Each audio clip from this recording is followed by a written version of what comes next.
खासदार धनंजय महाडिक यांच्या पुढाकारातून सांसद खेलरत्न महोत्सवाचं आयोजन केलं होतं।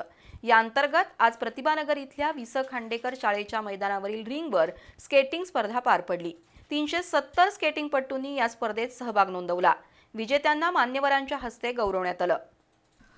खासदार धनंजय महाडिक यांच्या पुढाकारातून गेल्या 5 वर्षांपासून सांसद खेलरत्न महोत्सवाअंतर्गत विविध क्रीडा स्पर्धांचं आयोजन केलं जात आहे।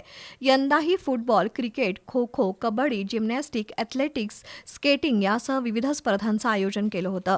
आज प्रतिभानगर इथल्या वि. स. खांडेकर प्रशालेच्या रिंगवर स्केटिंग स्पर्धेचं आयोजन केलं होतं। या स्पर्धेत गडिंग्लज, गारगोटी, इचलकरंजी, पेठवडगाव यासह जिल्ह्याच्या विविध भागातील 370 खेळाडूंचा सहभाग होता। यापैकी अनेक खेळाडूंनी उत्कृष्ट वेग, संतुलन आणि स्केटिंगचं कौशल्य सादर करत उपस्थितांची वाहवा मिळवली। दिवसभर सुरू असलेल्या या स्पर्धेचा बक्षीस वितरण सोहळा सायंकाळी झाला। स्पर्धेतील विजेत्यांना नगरसेवक अभिजित मोकाशी, उद्योजक नितीन पवार, बाबा घोरपडे, रोहित पवार यांच्या हस्ते सन्मान चिन्ह आणि प्रशस्तीपत्र देऊन गौरवण्यात आलं। SK स्केटिंग अकॅडमीचे सुहास कारेकर, जयराम जाधव, समन्वयक उमेश पाटील यांच्या पुढाकारातून हा उपक्रम यशस्वी झाला। यावेळी योगेश नेताल, विजय पाटील, सोहम सावंत यांच्यासह मान्यवर उपस्थित होते।